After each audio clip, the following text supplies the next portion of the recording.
Hello, good evening to everyone. Thank you for joining us wherever you are in the world. This is a topic and a conversation that everyone has looked forward to. So many people have asked me, when am I going to bring Gert back? And today is the day.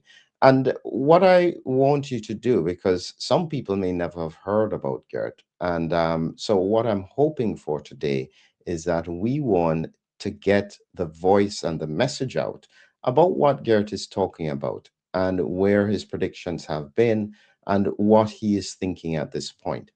So before I bring Gert in at the moment, I would like to ask you is just put a comment in for where you are in the world. If I see that, I will do my best to show everybody where people are from all over the world coming to join us with this conversation. If you have some really good questions, I will try and look out for it and I will ask Gert to see if he can answer it, depending on how much time we have. So, without further ado, let's add the stage. Gert, how are you? And before we start, Gert, I want you to just do an introduction again, quick, to our audience, in case some people don't quite know who you are. Sure, Philip. Thanks for having me. I must say, I'm no longer doing a lot of interviews, so I have to think a little bit about how did I introduce myself. But yeah, that shouldn't be the biggest problem. So my background is veterinary medicine, but early on in my career, I switched from a clinical activity, I would say, to a more lab-oriented activity, molecular biology, virology, immunology. I was primarily working back in those days at the university in Germany, in Stuttgart, and in Berlin. And after that career in academia, I switched. I moved on to the vaccine industry, where I worked with three big vaccine companies since I was most of the times always expressing my opinion. Sometimes I had to change the company, and sometimes I could even change within the company, change the department. So I have worked in late development as project manager. I've worked in the R&D department, etc., even in the quality control department. So I gathered a lot of experience in the vaccine industry, in the for-profit sector, before I moved on to global health organizations like the Bill and Melinda Gates Foundation, Don't Kill Me, Please, and Gavi. And so that was where I learned what was happening in the global health space. And I think all this, and besides, I was also running my own company, etc. But all this helped me tremendously to understand what was going on when we first heard about the COVID crisis and also the mass vaccination program. And I had already had some experience with vaccinations under suboptimal conditions, I would say, when the Ebola crisis started, not this one, but the one that in West Africa about, I think, 12 years ago. And what has been the way that, especially the WHO has been reacting to that crisis, was for me a little bit astonishing, and I considered it not a wise decision. So I was immediately, when the WHO declared Corona, SARS-CoV-2, as the pandemic as a health emergency of international concern, and that we would tackle this with mass vaccination, I immediately dived into this. And to conclude, I have from then, 2019, till now, almost exclusively concentrated on the influence of human intervention, namely the mass vaccination, on the evolutionary dynamics of the virus and the evolutionary dynamics of the pandemic in general, also involving, of course, the the adjustments that the immune system has done, and all this at the population level. And I'm still very much focused on this, although it's rare, as I was just saying, that I'm doing interviews anymore. Over. Yeah, so I think it's important to get that balance in case people haven't come across you. Is that I look at you as almost like a whistleblower, a person inside the industry. And it has reminded me, I recently did a presentation on Christine Cotton. I don't know if you know about her, French whistleblower who had issues with regards to what had happened with the clinical trials. And she was definitely crushed by industry, illness, everything else. It shows you how difficult it is to speak out. And you continue to do it, Gert. Would you have done this if you were in a different situation, still tied up in industry, doing your job? What difference would that have made? It wouldn't have made any difference. And it's easy to say this if you have not no proof of this, of course. And then you could say, well, yeah, if that would have been the case, nothing would have changed. But I have done this, as I explained in my introduction. I've done this at least 2 or 3 times, that I went completely against the mainstream in the company with strong scientific arguments where I was risking my job. And 1 or 2 times I had to change the company, which at the end was for me very, very beneficial because it simply added to my experience. But it even happened within the company, where the company realized that I was probably not too stupid, to be thrown out. But I had to change the department, for example. So yes, I have done this, and there is something like, if you know you are right and you have the experience and you can prove this. I mean, I'm asking myself how people can resist to that strong feeling, of this need to express the truth. I would be completely unhappy if I would have done otherwise. So, of course, I'm not denying that it made no longer working for a company or with a company. It made my task a little bit easier this time. But I would certainly never have turned a blind eye to the kind of things that we all experienced, and that, very clearly have resulted into catastrophic consequences. And the end is still, we are still not at the end of the tunnel. Well, Oh, some people would say to you, Gert, that COVID is over. It's no big deal anymore. ICUs are okay. Nobody's talking about it. Why are you still stuck at this point talking about problems with viral evolution? What is holding you here? yeah, what is holding me is that, well, first of all, this is simply from an observational viewpoint.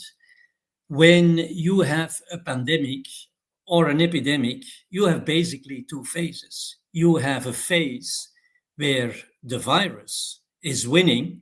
That is when, for example, we have, like, let's say, a seasonal epidemic. And then you have a phase where the immune system is winning and is controlling the virus. That could be controlling an epidemic, could also be controlling a pandemic through herd immunity. And of course, there is a transition. You see this big wave, an epidemic or a pandemic, and then you see how the virus disappears from the wastewater, where viral transmission is almost like nil, no longer existing, and where things are under control. What we are seeing right now is neither one nor the other. We have a kind of intermediate situation where, of course, our health authorities would say, guys, I mean, look at all these things. From a virological viewpoint, we have low loads in wastewater. So those viral loads have dramatically declined compared to, for example, the early days of Omicron and even the later days of Omicron. From a clinical viewpoint, hospitals no longer overwhelmed. Yes, there are still cases, but most of the cases are mild, and there is only few deaths due to at least acute COVID disease. And then, of course, they come also with the immunology. Guys, we have something fantastic here, because now population not only has a kind of immunity that was induced through the natural infection, but also through the vaccine. So we have this kind of hybrid immunity. What could be better than a hybrid car? What could be better than a hybrid immunity? You have the best of both. And so and then, of course, they are saying, look, and the variants, initially, they were developing one after the other, more infectious. They were just outcompeting the previous strains. It all went very fast. And now we see that, some variants are dominating the landscape, but they are barely moving, they are in balance, etc. So the whole thing has calmed down. That's the conclusion. And that is, of course, what most people who will hear public health authorities stating this, they will, of course, tend to believe them. So I could also do this. I've just done this, playing, the kind of public health authority who tries to convince people, don't worry anymore about this, because this is calming down and this is now transitioning into an endemic phase. So what I'm saying to this is that, first of all, we are still detecting viruses in wastewater. So the surveillance studies are still showing, although the levels are low, we are still detecting viruses in wastewater. Remember, if you have finished an epidemic, if the epidemic has ended, if the pandemic has ended, you are no longer in between, you are no longer finding virus in wastewater. It's no longer detectable. The second thing is that the virus is still evolving. Also, that is something that we don't see after an epidemic, for example. The virus, the variant that causes the epidemic, is the same that enters into endemicity, right? And that is not what we are seeing. We are now seeing several different variants that are co-circulating. None of them is becoming dominant. And of course, we still see cases of COVID. They have become less frequent, that's true, but they are still there. So in fact, all the things that need to be there to conclude that the pandemic is not over, that there is still circulation of virus, that there is still recurrent infections, and many of these infections, of course, are now transmitted asymptomatically or by patients who have mild symptoms, but transmission is still there. We have also more chronic cases, which even illustrates or accentuates that the viral shedding is even prolonged. And we have still cases, they are rarer, we have still evolution of the virus, and we have still mutants that are more or less co-circulating. So the dynamic has not stopped yet. And I will stop here. Yeah, But the I next just wanted to ask a question, Gert, just to clarify a point, because a lot of people would think, even though you're saying it's not endemic, how is it different, say, from influenza? Because this is the usual argument, is that it is now like influenza, where you have these seasonal things. Now, I'm not saying, because I notice COVID doesn't have a season, it's just all year round. But that's kind of like the impression that the public is being given. This is now more like influenza. What do you say to that? Well, there is many things one could say to that. First of all, is, as you were pointing out already, Philip, this thing is not seasonal, right? The second thing is that when we have seen these infections already, over the last few years, we have seen that whenever there was a wave, either bigger waves or smaller waves, it was not only affecting the elderly or the vulnerable people who are typically affected by, seasonal flu, but it was also like younger people, adolescents, adults, younger ages. So it was completely independent of age. completely independent of the season. And then you have to realize, as I was pointing out before, that if you have an epidemic, for example, the seasonal flu, then the virus that will enter into this endemicity, and it can still be transmitted, but not in a way that you would detect viral load, regularly viral load. But we know that this virus can still, in some closed communities, can still be transmitted, for example, can still continue to exist in one or the other niche. But that variant is exactly the same as the one that caused the epidemic. We know what is causing the epidemics. It's when the immunity is waning, the virus can take over. Or another case, for example, with influenza, is when there are reassortants, for example, or recombinations with a flu variant circulating that have a completely different antigenic constellation. Then as well, you will have, but it has to do with immunity that is no longer there. Either it's waning or it's no longer adapted to the well adapted to the circulating strain. That is not the case here. The immunity is certainly not waning. We continuously have reinfections. So that means that every kind of immune response that has been stimulated initially is recalled. And basically, when you measure antibody titers in people in highly vaccinated countries, you see that these titers are still pretty high. So it's not a problem of the immunity. So the pattern presents in a completely different way. And during the epidemic, you have the endemic phase, you have, of course, not several variants that are co-circulating at the same time. So already from an observational viewpoint, it is a complete nonsense to even make people believe that this would have any similarity with a typical epidemic, as we know influenza, for example, is causing on a seasonal basis. Over. Well, I'm going to have to push a big question to you, Gert. In the past day and a half, Tulsi Gabbard, Director of National Intelligence, stepped down from her role in the United States. And on her final day, effectively, she said that this was a lab-made virus that was covered up. I won't bother to go into who she specifically said was involved, but for me, that was a standout moment for us to ask ourselves some really hard questions as scientists. What are your thoughts? Did you have any suspicions or did you have any thoughts at the time with regards to anything like this?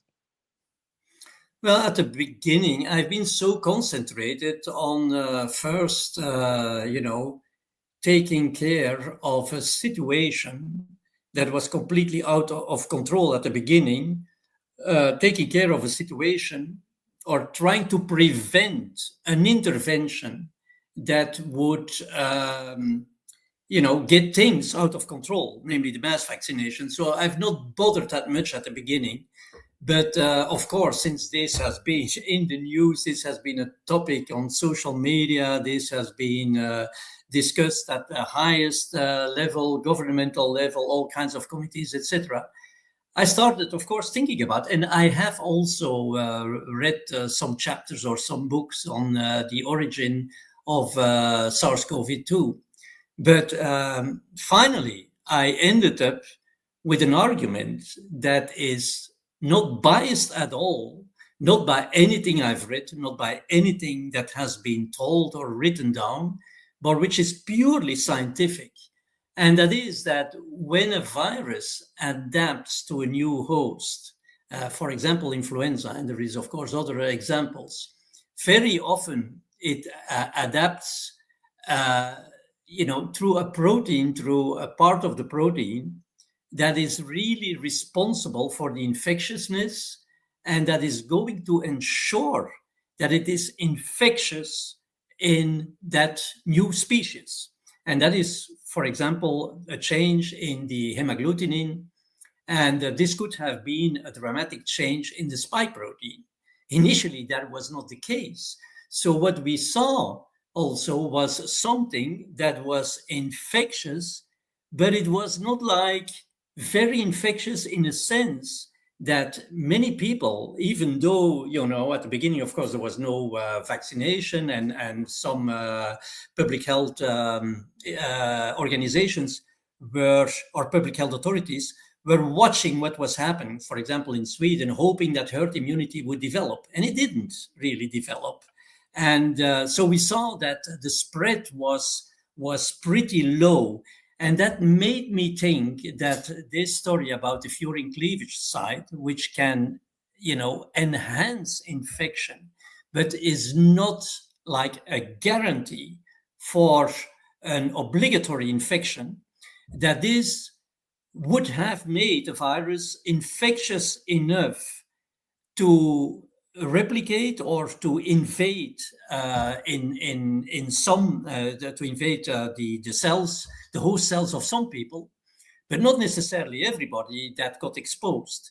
And it is what we have seen is that through circulation of the virus, all this before the mass vaccination, we saw that this high level of infectiousness that you would have expected right from start after the virus spills over from one species to another, that we only got to see this after several rounds of the virus circulating, where every single time before the vaccination, the features were characterized, or the characteristic features were that the virus was acquiring a higher level of infectiousness at the very spike protein, the protein that is in fact responsible for infection and viral entry.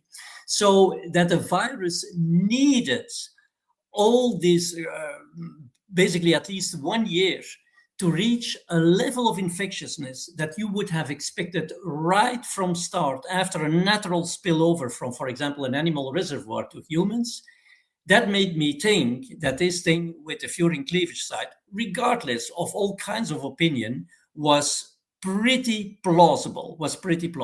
And so far, I've not found really anything that rejects this, because from an epidemiological viewpoint, this was a weird pandemic. It needed too much time, several different cycles in the very humans, before it actually acquired the properties of a typical pandemic virus that had issued from a spillover from an animal reservoir. I don't know whether I'm making myself clear. No. To be frank with you there, Gert, you have just said something there that I don't think I have ever heard anybody say.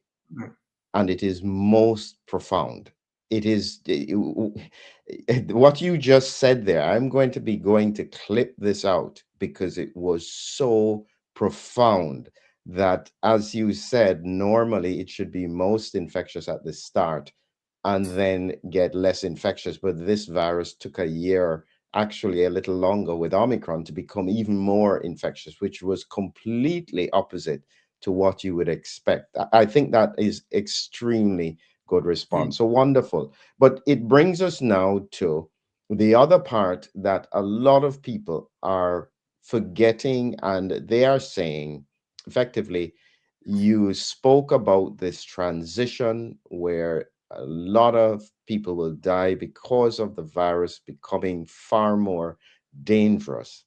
And they are saying, you set a time, you gave a timeline, it didn't happen. Therefore, you are wrong. What do you say? Yeah, well, I'm a scientist. I'm all for the truth, and I've been admitting a number of times that my timeline was wrong. I also explained why it was wrong, and if people want me to apologize and to sit on my knees and ask for forgiveness, I can do all this. But here comes the thing: if the virus would have evolved in a linear way, so that means that, remember, through the mass vaccination, we have been putting the spike protein under tremendous pressure because the vaccines were directed against the spike protein. And so the pressure that the population was exerting through its collective immunity on the virus was so big, let's say, that within no time we had variants that showed a spectacular change in the spike protein, namely Omicron. I think it was like 30 or 32 mutations, more or less overnight, in the spike protein alone. And so what I was thinking, that was what I had been predicting, that a major immune escape would occur.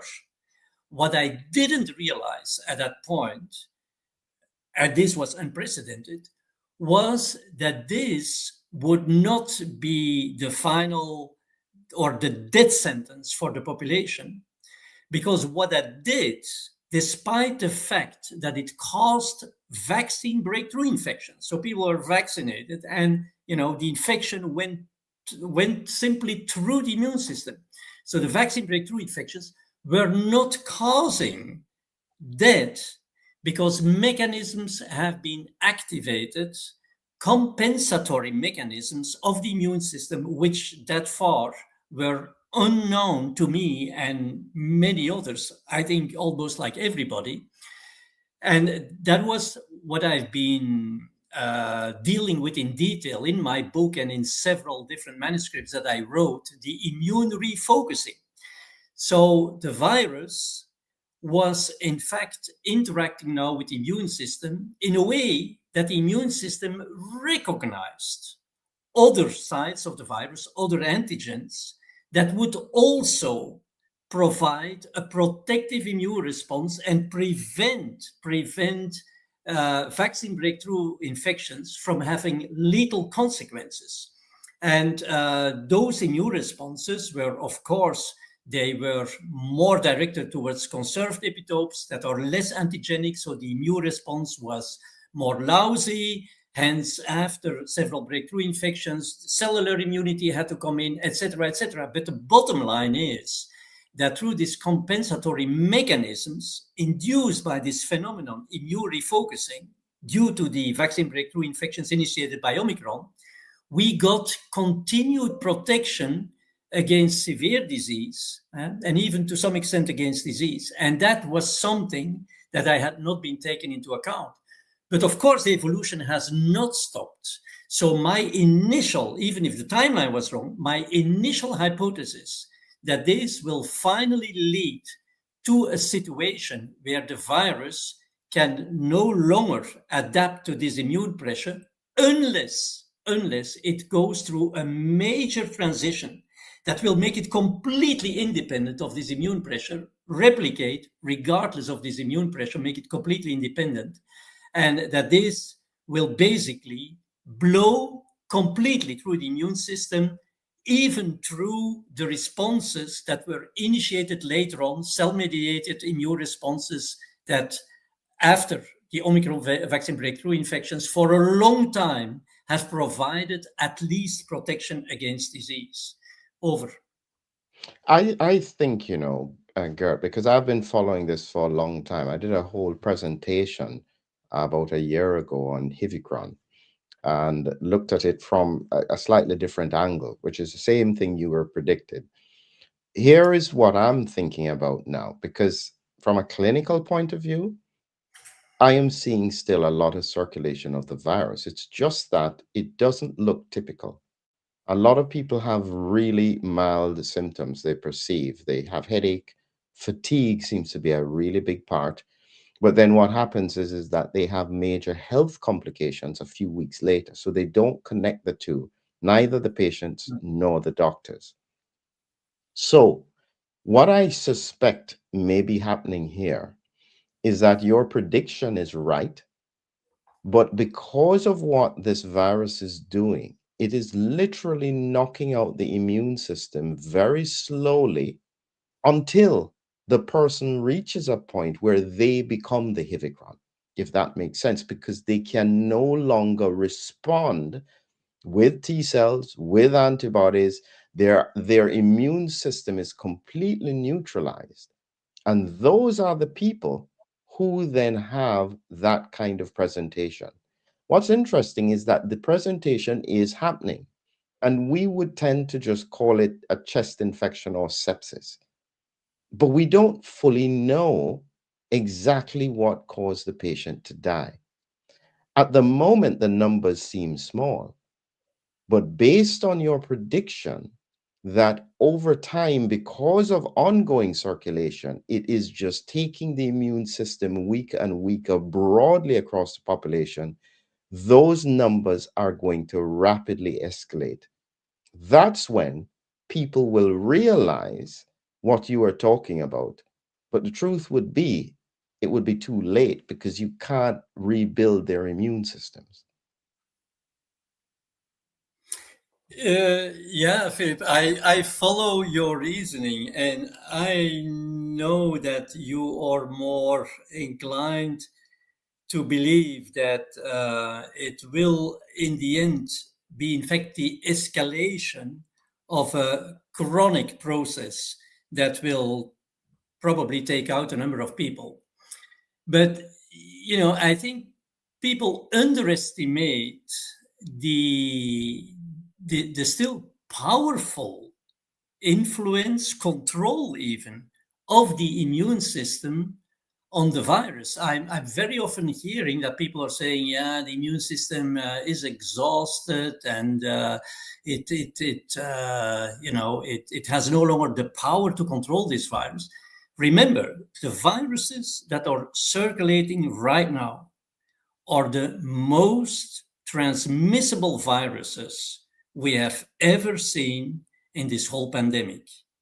Nevertheless, they are kept in check to a large extent by the host immune system. It's true, the host immune system is now mobilizing all resources, all immunological sources, humoral antibodies, innate immunity, and of course also the cellular, the cell-mediated immunity. But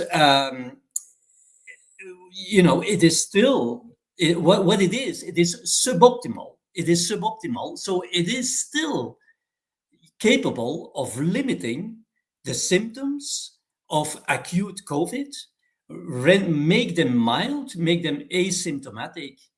But what is happening is that this suboptimal immune responses in some patients, because if I'm talking about suboptimal immunity, I'm talking at the population level, I'm talking on average. This suboptimal immunity, on average, is still sufficient in some people, in some vaccinees, to deal with the virus. If there is a low viral load, if this imperfect immune response is still there before there is a new exposure, it can still control the virus. That's the reason why some of the vaccinees are not developing symptoms at all, although they are exposed. But in other people, this suboptimal immunity will translate in their body in an immune response that cannot sufficiently keep the virus in check. And there you will have, just like with a chronic viral infection, you will have repeated immune stimulation. The immune system is fighting. It cannot eliminate the virus, not rapidly. You have these prolonged infections. In some people, not at all. You have these chronic infections. But in the meantime, while the immune system is fighting, you have this accumulation of immune responses, especially also T-cell responses, that are responsible for all kinds of immune pathology. And that is, of course, causing a lot of the trouble, a lot of the symptoms that we are seeing right now. And that is where I think our opinions differ, because even though there is chronicity in some people with regard to the symptoms, and every single time they get reinfected, it's of course becoming worse. But in the meantime, this immunity, this suboptimal immunity at the population level, is still driving immune escape and is still driving additional mutations in the virus, although we must say, although the available adaptive space of the viral landscape is becoming more and more limited, more and more constrained. That's why we are seeing that the new variants, they have increasingly diminishing gain of function. So there is the fitness gain is becoming increasingly marginal, but it is still it is still evolving. I will stop there because otherwise I will confuse people. Please. Yeah, a thought had popped into my head as you were talking. We have at the moment, coincidentally, what I would describe as a perfect super spreader event happening in the US. So you have a World Cup. People are coming from all over the world.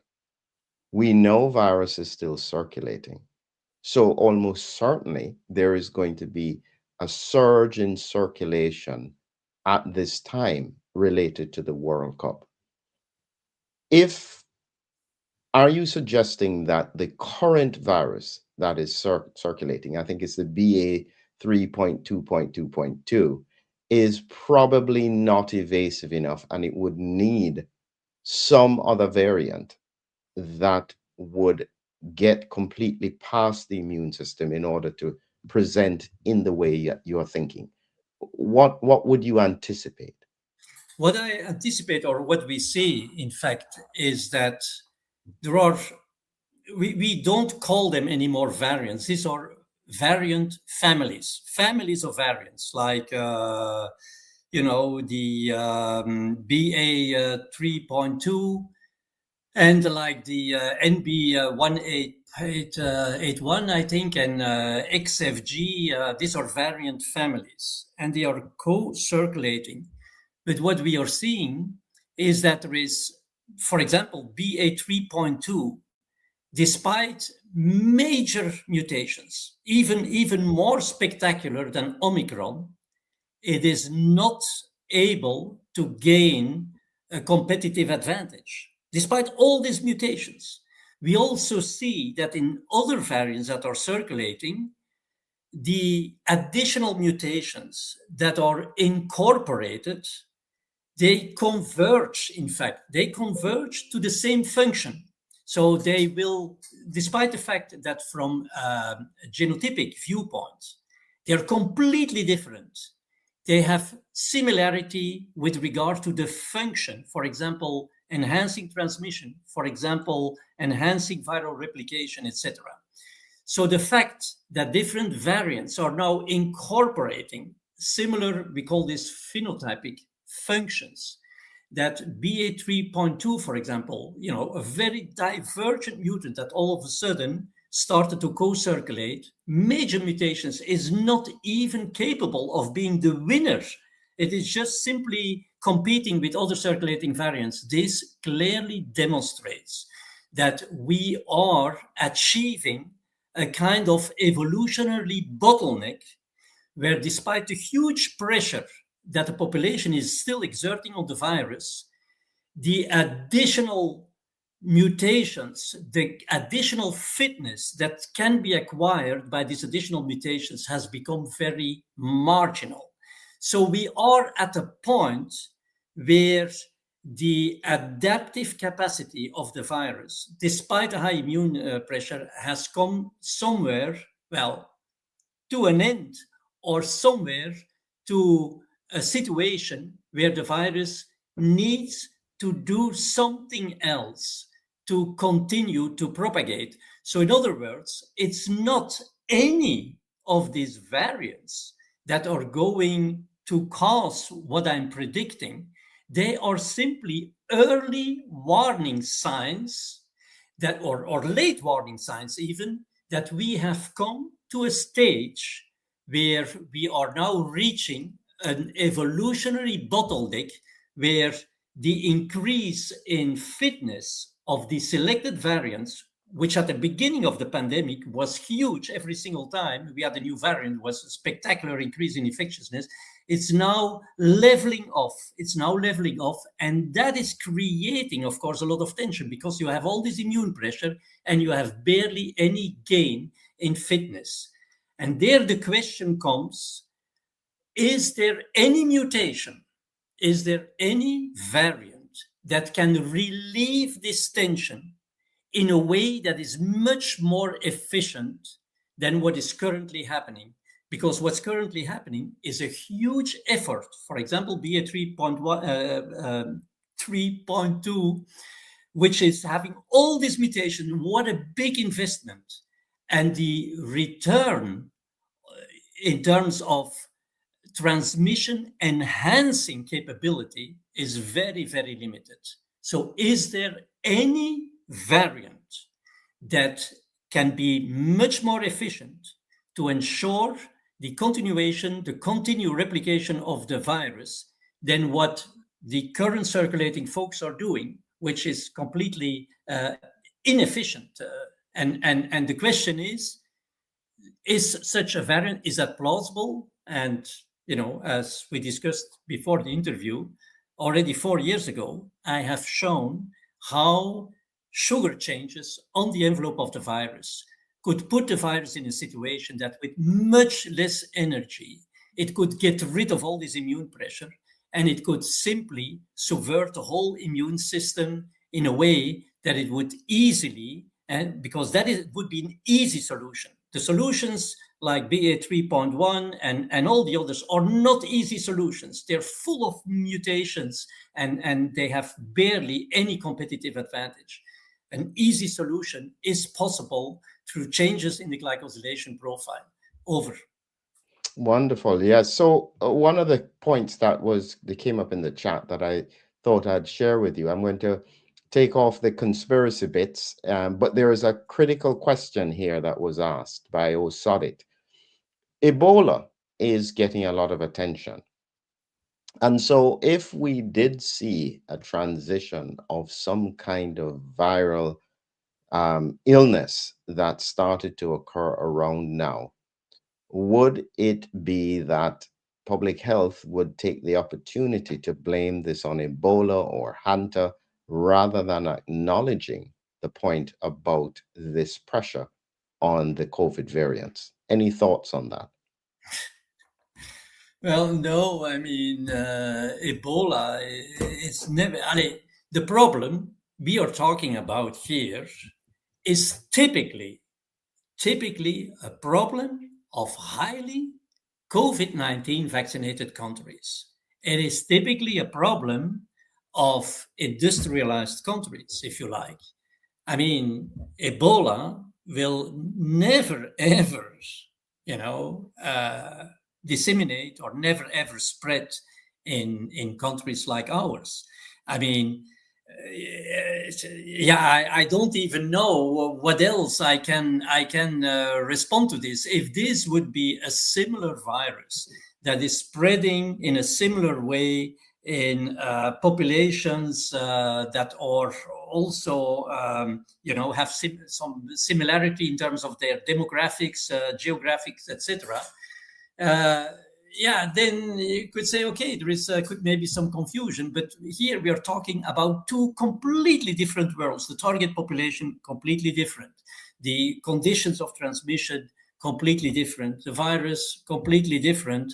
And yes, what could be similar, that I agree, is the hyperacute course of the disease that you see in some cases with people who have severely affected by Ebola. That is, unfortunately, I know people hate me for saying this, but that is what I would also expect if we have a kind of SARS-CoV-2 variant. It would be a new coronavirus that is now capable of, thanks to this dramatic phase transition, a completely different virus would be capable of blowing through any kind of immunity, adaptive immunity that has been built up in these highly vaccinated populations, and that has been pretty efficient in protecting against disease and severe disease, although suboptimal. And that is because of the suboptimal effect why it continues to evolve and why it may at some point need to find an easy solution. And those easy solutions are plausible. And as I was saying, 4 years ago, people can look on my website. It is predictions on the COVID-19 pandemic, an update of May 2022, where I have clearly shown what the virus would need to do to comply with an easy solution to escape this constrained viral landscape that it is now limited to, right? And where it has barely any space to continue to adapt to the continuing immune pressure exerted by the highly immunized population. Over. You just said something, though, that caught my attention because you're right. If you had a Hivicron variant like what you are anticipating to occur, it would blow through the population with severe viral illness. How would they differentiate it from, say, an Ebola? Or would public health ignore the variant of COVID in order to raise attention to other things? I think this is the kind of concern we're having now, where you are starting to worry that the actions that are being taken and the decisions that are being made are not necessarily being open or in the interest of everyone. So this is what I mean, is that in such a circumstance, if we saw something like that happening in a westernized country, would there be honesty to say that, goodness, this is, as Gert predicted, one of these awful variants? What do we do? What do you think would happen based on your observation of the pandemic? Well, what I think is that at that moment, we won't hear anymore from our public health authorities. That's what I think. And secondarily, what will be typical? I mean, I always said, and I have never changed my mind on this, that this will, of course, not affect every single vaccinee. But those cases that we will see that develop hyperacute disease will be COVID-19 vaccinated people, and some exceptions of unvaccinated people that experienced severe COVID, right? So that being said, I mean, it won't be possible to deny that without any diagnostics, without any additional, analysis, that this course of the disease, hyperacute disease, is unambiguously linked to the high vaccination status of a population and associated with vaccination in some people. So basically, healthy, unvaccinated people, none of the healthy unvaccinated people would be affected by this. I mean, when during the whole pandemic will the discrepancy between vaccinated and unvaccinated have been that clear? Nowhere. It will only be at the end. It will be that clear that, you know, you can come with any theory, you can come with any opinion, but that will stay, that will remain, that this hyperacute disease is a typical disease, a typical course of the disease in vaccinated people and not in healthy unvaccinated people. One of the interesting things I did, Gert, just before we had started, is I had put together a whole project in AI with regards to what you had said. So it got a summary as to your theories and so on. And then I asked it to put together an image for me with regards to the prediction of this Hivicron. And this is the principle with regards to what it had come out with. And what was interesting was that it took 3 iterations before it produced this. And at the bottom, it produced this warning: concept illustration of Geert Vanden Bosche's hypothesis, a prediction, not a proven outcome. And what it's indicating is that it seems as though AI is resistant to reflecting on what you're talking about. Have you had any experience like that? Well, before I started to use these tools to check my hypothesis, I had, of course, already received plenty of reports from followers who had thrown my hypothesis into, whatever AI tool, and and came up with some, with some feedback.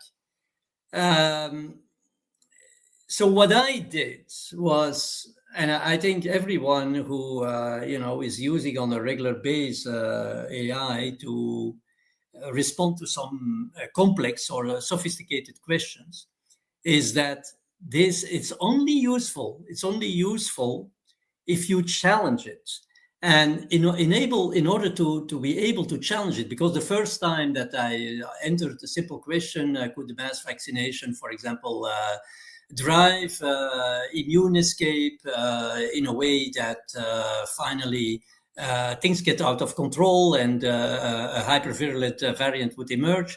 Of course, at the beginning, it's saying, no, no, we have not seen this, etc. It is very clearly refer to databases where these things are, of course, not documented since they never occurred in the past.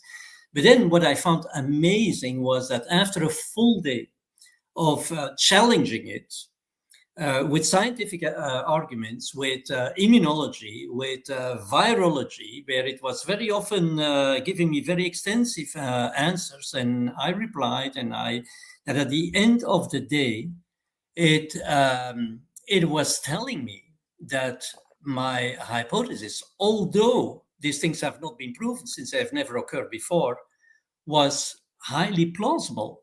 And it gave me all these scientific arguments why this was the case.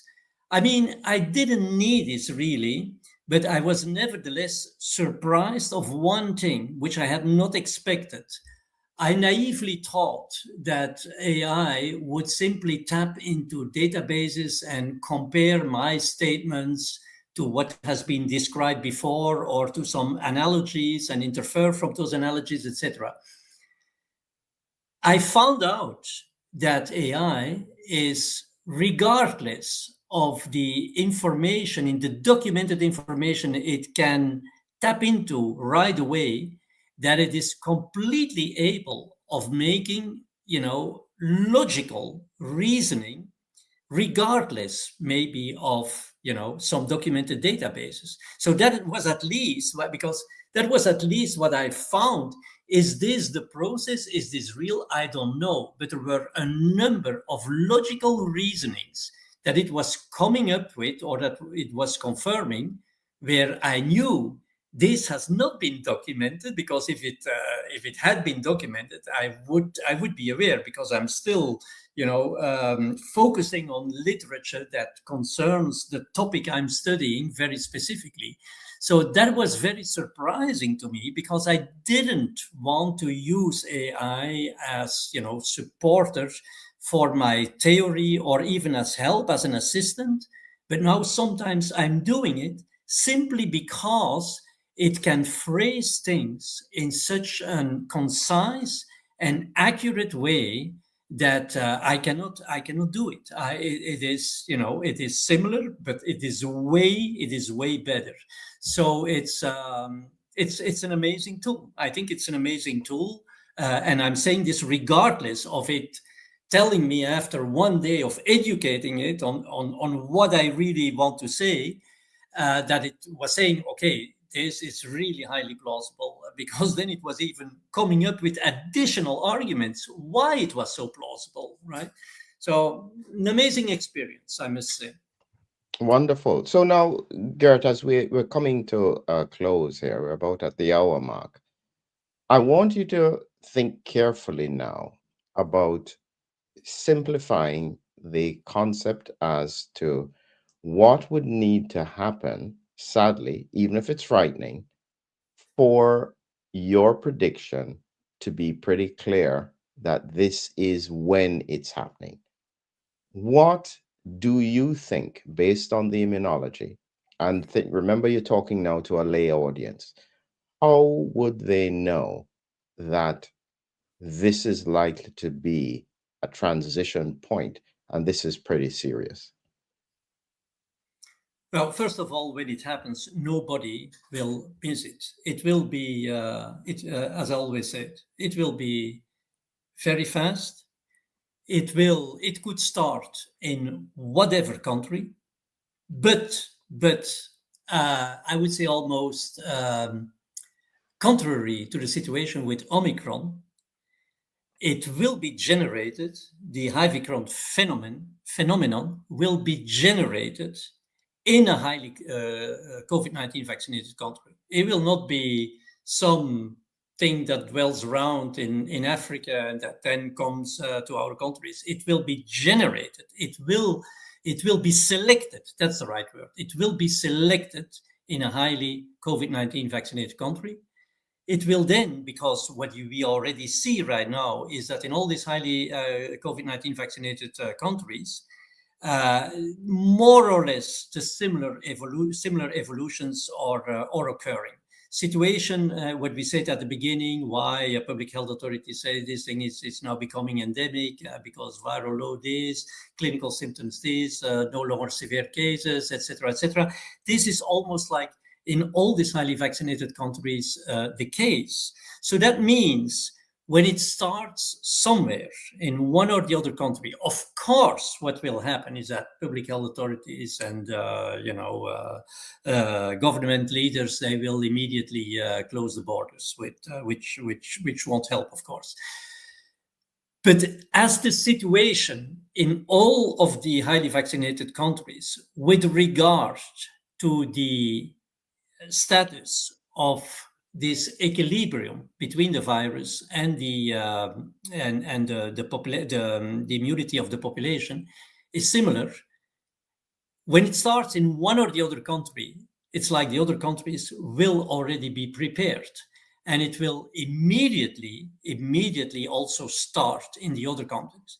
It could be generated as well in another country, so it can be independently. It could be independently selected in 2, 3, 4 highly vaccinated countries in parallel. But what could happen as well is that because it will be so infectious and virulent, it will spread airborne.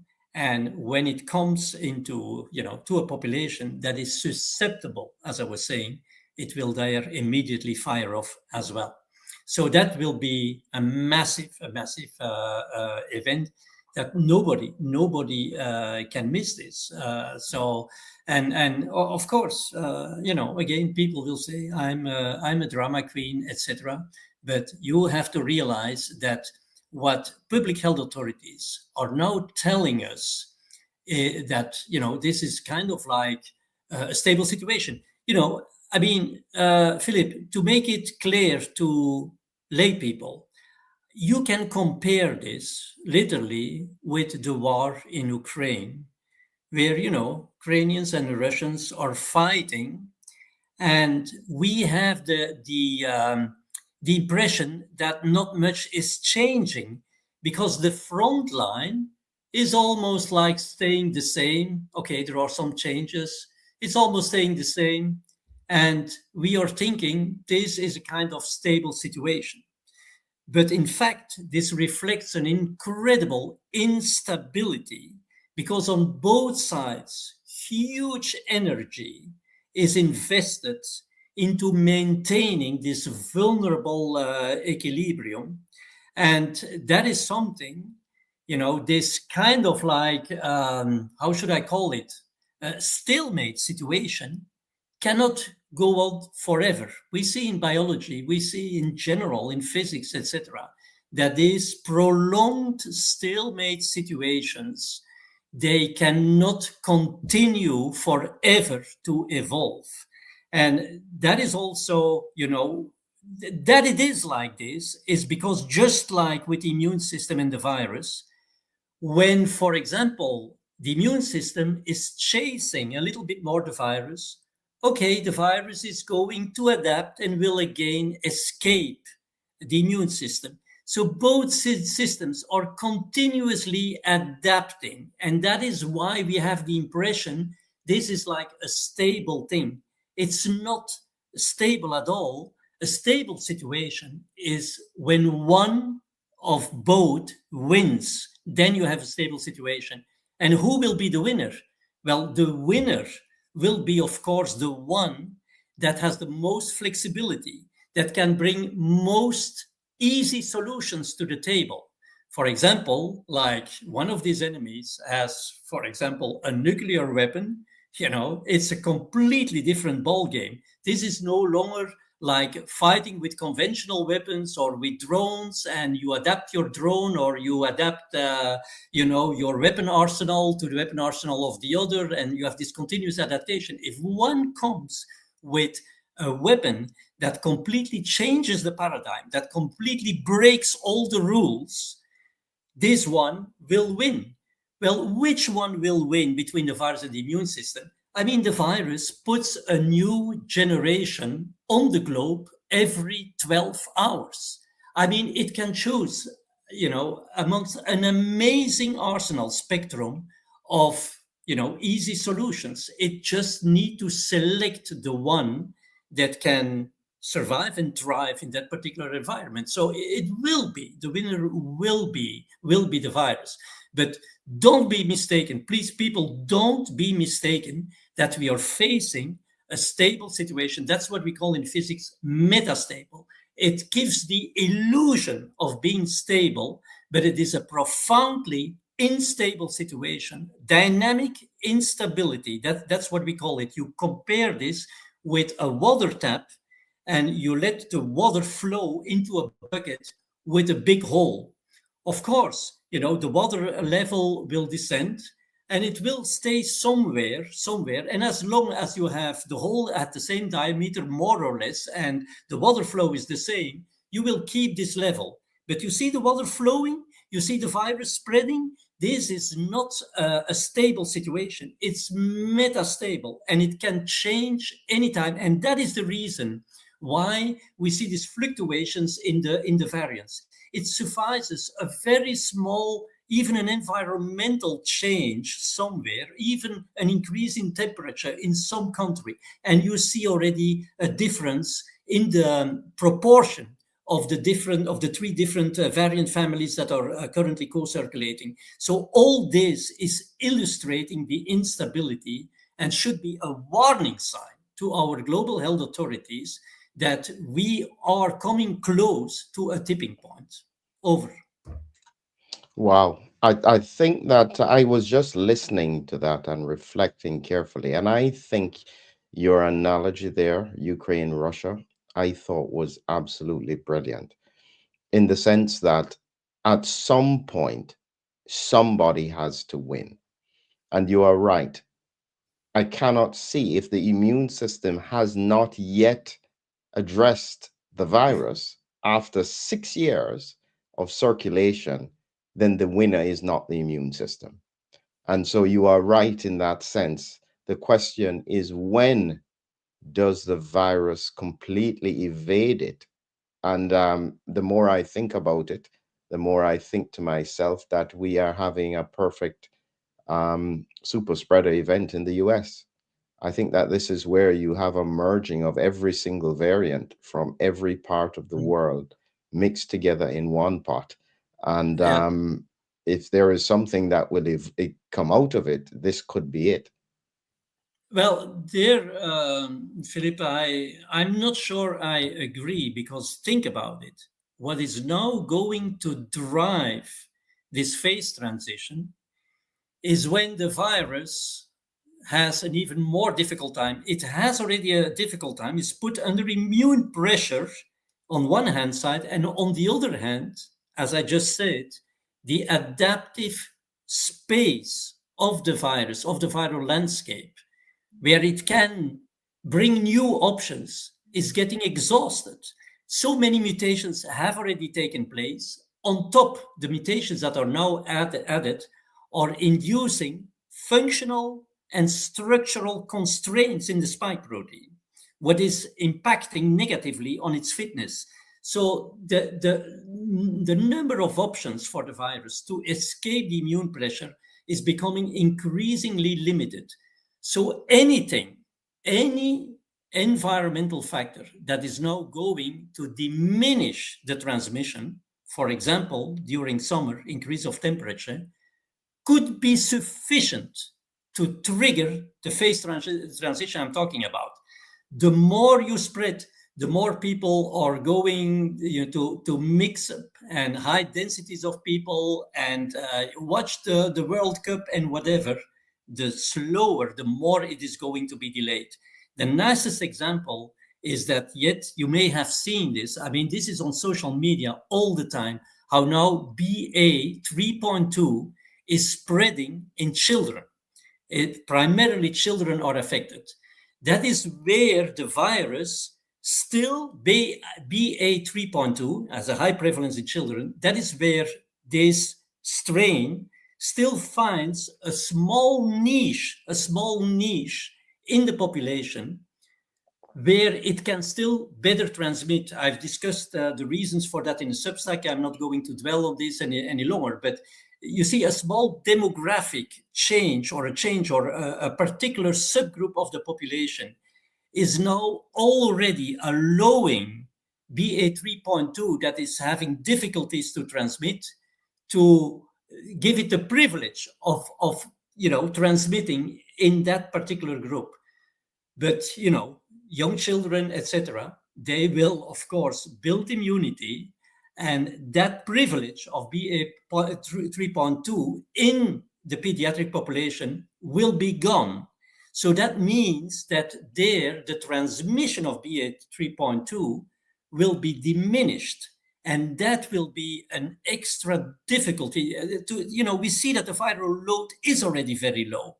If you're going to make it lower gradually or partially, then you will have more pressure for the selection of this transition phase. On the other hand, Flip, I'm happy to end there, but this should be said, is that I would almost like cite, how was this guy called? Jimmy James or something, who was saying, this is the time to set things right. Setting things right, yes, because now the viral load in all these highly vaccinated countries is exceptionally low. Now is the time where we could, fight the virus pretty easily with, I would say, 2 weeks of antivirals, and the virus would be gone. It's in difficulty, but if we let it do, it will find this easy solution. But the viral load is so low that we could cut it really almost to zero just with an intervention that is pretty easy, but unfortunately, that will only have an effect if we do it at a population level. And that is where comes in the second sentence of the song that says, we should unite.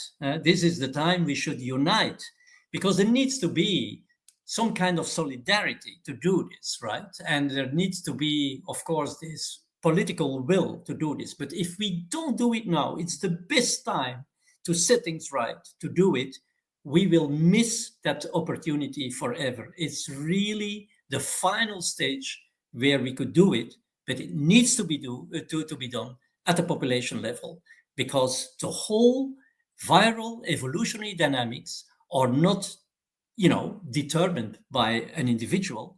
It is determined by population level immunity, the immunity that the full population is exerting on the virus. So I wanted this to be said because I think it's important, even if this will not take place, it's at least important that someone has documented and said this. And that's what I'm doing right now. Over.